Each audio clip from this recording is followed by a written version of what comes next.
Good morning everyone, welcome to the platform of major Pankaj defence academy.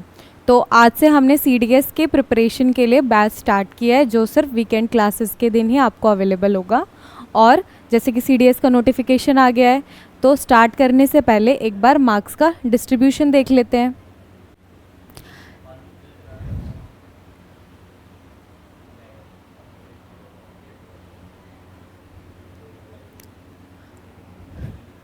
दो type के exam होते हैं, एक तो है ओटीए कैटेगरी के लिए, दूसरा है आईएनए, आईएमए और एएफए, नेवी, एयरफोर्स और आर्मी के लिए। ठीक है, ये ट्रेनिंग एकेडमी के लिए है।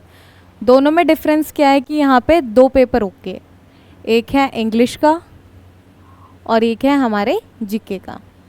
यहाँ पे क्या है, मैथमेटिक्स ऐड हो जाता है। तो यहाँ पे 3 कैटेगरी के पेपर हैं, इंग्लिश, जीके, मैथ्स। हर सेक्शन में अराउंड 120 क्वेश्चंस मिलते हैं और मार्क्स कितना होता है, 100।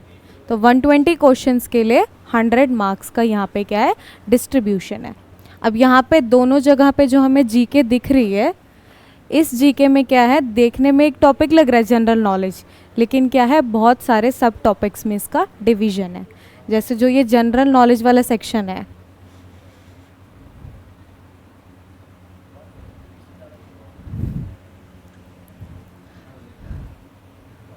इसमें सबसे पहले आती है बेसिक साइंस, एडवांस भी आती है जिसको हम लोग साइंस एंड टेक्नोलॉजी में कवर करते हैं। फिर हमारे सोशल साइंस के सब्जेक्ट आ जाते हैं, जैसे कि history, political science, geography, economics, environment, static GK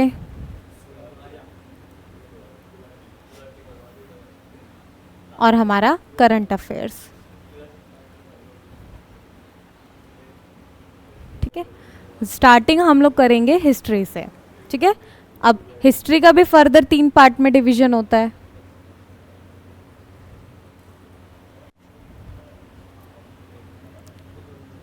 ancient, medieval और मॉडर्न। ठीक है, स्टार्टिंग हम लोग मॉडर्न हिस्ट्री से कर रहे हैं, क्योंकि सभी सिर्फ सीडीएस के लिए नहीं, सभी कॉम्पिटिटिव एग्जाम्स के लिए, चाहे एनडीए हो, चाहे यूपीएससी हो, चाहे एसएससी हो, सीजीएल हो, तो सभी में क्या है, मॉडर्न हिस्ट्री का वेटेज थोड़ा ज़्यादा रहता है। पिछले सारे पैटर्न्स जो भी आप देखोगे, तो उसमें मॉडर्न हिस्ट्री से अलोंग 100 मार्क्स तो जीके के लिए अलॉटेड है। इन 100 मार्क्स में से अलोन 3 मतलब 8 से 10 क्वेश्चंस हमारे मॉडर्न हिस्ट्री से ही आते हैं। ठीक है, तो इसलिए मॉडर्न हिस्ट्री का वेटेज ज़्यादा है। सब टॉपिक्स देख लेते हैं कि भाई हम लोग क्या है, इन टॉपिक में मेन हेडिंग्स के अंदर क्या क्या पढ़ने वाले हैं। सबसे पहले एंशिएंट हिस्ट्री देखते हैं।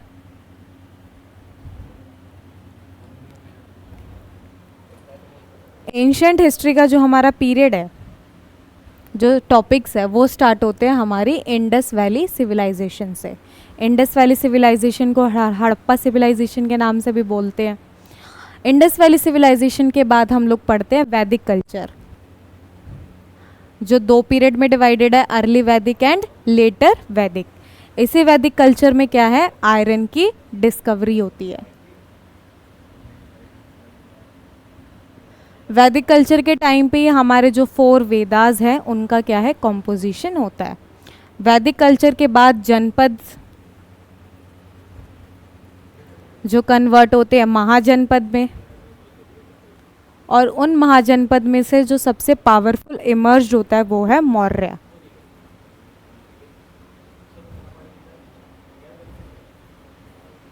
मौर्य डायनेस्टी, मौर्य डायनेस्टी से पहले नंदा डायनेस्टी भी है। ठीक है, और ये कहाँ पे रूल करते थे, मगध में। ठीक है, इसके बाद हमारा स्टार्ट हो जाता है बीच में गुप्ता रूल, गुप्ता एम्पायर। ये मेन टॉपिक्स है, इसके अलावा और भी बहुत सारे सब टॉपिक्स का है इंक्लूडेड है। फिर हमारा एंशिएंट हिस्ट्री के बाद जो पीरियड है, उसको हम लोग बोलते हैं मेडिवल हिस्ट्री।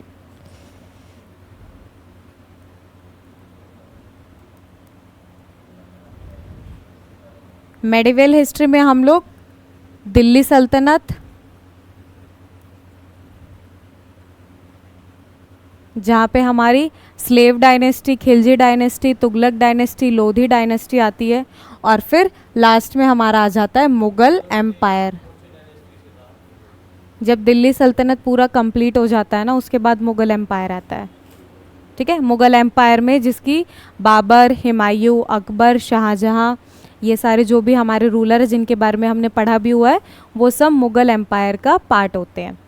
और हाँ, मुगल एम्पायर से पहले दिल्ली सल्तनत थी, जिसमें ये खिलजीज आते हैं, कुतुबुद्दीन ऐबक का बात नाम सुना होगा, ये सारे जो है वो दिल्ली सल्तनत का पार्ट है।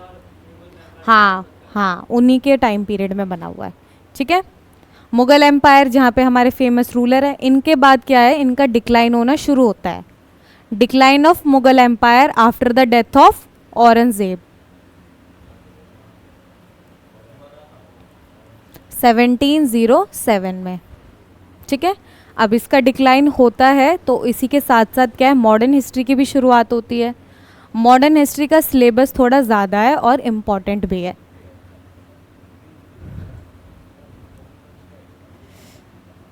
जो डिक्लाइन ऑफ मुगल्स है ना, वो क्या है, ट्रांजिशन पीरियड की तरह काम कर रहा है बिटवीन मेडिवल एंड मॉडर्न। ठीक है, तो यहाँ पे क्या है, यूरोपियन कंपनीज आने लगती है, जिसको हम लोग पढ़ते हैं एडवेंट ऑफ यूरोपियन की हेडिंग में। 5 इंपॉर्टेंट कंपनीज आती है, पोर्तुगीज, डच, डेन्स, फ्रेंच, और फिर हमारी इंग्लैंड की कंपनीज। ठीक है, ब्रिटिश ईस्ट इंडिया कंपनी। अब ये कंपनीज जब इंडिया में आती हैं तो यहाँ पे आके अपने सेटलमेंट्स को भी तो एस्टैब्लिश करेंगी, जिनको यहाँ पे फैक्ट्रीज़ बोला गया। ट्रेड के लिए आई हैं, तो इन फैक्ट्रीज़ की लोकेशन, अब यहाँ पे आके ट्रेड कर रही हैं, कंपटीशन बढ़ेगा, तो कई बार क्या करती हैं, ये कॉन्फ्लिक्ट में एंगेज हो जाती हैं। तो कई बार ये यूरोपियन कंपनीज आपस में ही कन्फ्लिक्ट में एंगेज हो रही है, तो कई बार ये क्या है, रीजनल पावर के साथ क्या है, एंगेज है, जिसके वजह से बहुत सारी हमें एंग्लो राइवलरीज देखने को मिलती है। एंग्लो का जो टर्म है वो यूज़ होता है ब्रिटिशर्स के लिए, तो Anglo Dutch, Anglo French rivalries, फिर उसके अलावा Anglo Sikh, Anglo Maratha rivalries देखने को मिलती है। ठीक है, अब हाँ, जो हमारे बर्मीज़ के साथ भी इनकी थोड़ी बहुत वॉर होती है, जो आउटर नेबरिंग साइड है। ठीक है, अब इसके बाद क्या है, एंग्लो राइवलरीज के बाद हमें देखने को मिलता है, अब यहाँ पे ये लोगों का इंटेंशन चेंज हो गया। जो एक पावर इमर्ज होके आई ब्रिटिश, उनका क्या था, स्टार्टिंग में ट्रेड का इंटेंशन था, लेकिन बाद में जाके जब यहाँ की पॉलिटिकल टर्मोइल कंडीशन को देखते हैं तो इनका इंटरेस्ट चेंज हो जाता है। ठीक है, तो एंग्लो राइवलरीज के बाद क्या है, यहाँ पे आके वो टैक्सेशन लगा रहे हैं, लैंड ऑक्यूपाई कर रहे हैं, जिसकी वजह से ट्राइबल रिवॉल्ट देखने को मिलता है हमें, पीजेंट अपराइजिंग, सिविलियन अपराइजिंग्स देखने को मिलती है, जैसे संथाल रिवॉल्ट है, बहुत फेमस है। ठीक है, ये तो माइनर लेवल पे थी, लेकिन एक लार्ज लेवल पे जो हमें रिवॉल्ट देखने को मिलता है वो है 1857 का रिवॉल्ट।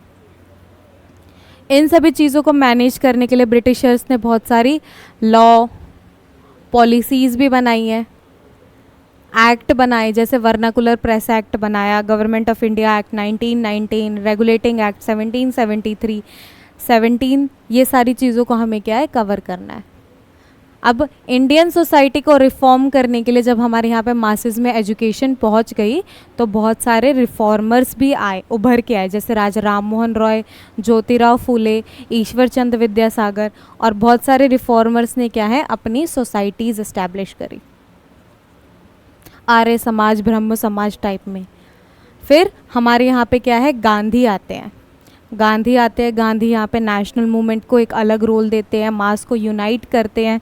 उनके अंडर लीडरशिप में non cooperation movement, civil disobedience movement, quit India movement आती है, जिसके बाद राउंड टेबल कॉन्फ्रेंसेस हैं। राउंड टेबल कॉन्फ्रेंसेस के बाद Cripps mission, Simon commission, cabinet mission, और फिर जब इंडिया को इंडिपेंडेंस मिलने वाली होती है तो हमें यहाँ पे फ्री इंडिया के लिए कॉन्स्टिट्यूशन बनाना है। लेकिन प्रॉब्लम क्या थी, मुस्लिम लीग एक सेपरेट इंडिया पाकिस्तान चाहती थी, तो पार्टीशन भी फेस करना था। तो ये सारी चीज़ें जो क्रोनोलॉजी है वो हम लोग क्या है, मॉडर्न हिस्ट्री की टाइमलाइन में कवर करते हैं। ठीक है, एक पैटर्न है, हिस्ट्री क्या है, एक सीरीज में चल रही है। लेकिन जब भी हम लोग दो मेन हिस्ट्री के बीच में डिफरेंस देख रहे हैं, जैसे एंशंट से मेडिवल है, तो वो क्या है, एक दिन एक महीने का टाइम नहीं लगा है उसको, वो क्या है, एक फिक्स टाइमलाइन डेडलाइन नहीं है, एक कॉन्टीन्यूस पीरियड ही चलता जा रहा है। एक फिक्स डेट को हम लोग नहीं रख सकते कि भाई इस दिन से एंशंट हिस्ट्री ख़त्म होकर मॉडर्न शुरू हुई है। तो एक फिक्स डिमार्केशन टाइम क्या है, डिसाइड करना पॉसिबल नहीं है हिस्ट्री पढ़ते टाइम। जैसे हमने यहाँ पे देखा कि भाई डिक्लाइन ऑफ मुगल एम्पायर शुरू होता है 1707 में, तो इसका मतलब ये नहीं है 1707 होते ही क्या है मॉडर्न हिस्ट्री शुरू हो गई, नहीं, उसके टाइम बहुत टाइम तक फेस चला, फिर ट्रांजिशन पीरियड आया। ट्रांजिशन पीरियड आने के बाद जब लोगों की आइडियोलॉजी में, सोसाइटी में चेंज आने लग गया, तब हम लोग बोलते हैं कि नहीं भाई अब थोड़ा मॉडर्न हिस्ट्री शुरू हो गई है। डिवीजन किस लिए किया हुआ है हमने मॉडर्न, मेडिवल, एंशिएंट में, क्योंकि यहाँ पे जो लोगों का लाइफ पैटर्न है, सोसाइटी है, सोसाइटी की थिंकिंग है, मेजर रिलीजन का इन्फ्लुएंस है, वो अलग है। जैसे एंशिएंट हिस्ट्री में आएंगे तो एंशिएंट हिस्ट्री में हमें क्या है, सिंपल लाइफस्टाइल देखने को मिलता है। जो हमारा हिंदू कल्चर है यहाँ पे क्या है, डोमिनेंट होता है। वर्ण सिस्टम, ये सारे सिस्टम का यहाँ पे क्या है, ओरिजिन होता है। अब लास्ट बीच में हम लोग देखते हैं मेडिवल। मेडिवल में हम लोग देखते हैं कि सोसाइटी के पैटर्न में चेंज आता है। मेडिवल में फॉरेन इन्वेजन शुरू होती है, इस्लामिक इन्वेजन शुरू होती है, जिसकी वजह से हमें हमारी सोसाइटी में इस्लामिक कल्चर का इन्फ्लुएंस देखने को मिलता है। अब इसके बाद हमारा क्या आ जाता है, मॉडर्न। मॉडर्न में यूरोपियंस आ रहे हैं। यूरोपियन कंट्रीज़ अपने साथ अपने रिलीजन को प्रीच करना चाहती हैं, तो उनका रिलीजन क्या है, क्रिश्चियनिटी। ठीक है, क्रिश्चियनिटी का ओरिजिन हो रहा है, क्रिश्चियनिटी का इन्फ्लुएंस देखने को मिल रहा है। साथ में इंडिया की जो कल्चर है उसमें कुछ ऑर्थोडॉक्स प्रैक्टिसेस जो आ गई हैं, उनमें भी हमें क्या है, इम्प्रूवमेंट देखने को मिलता है।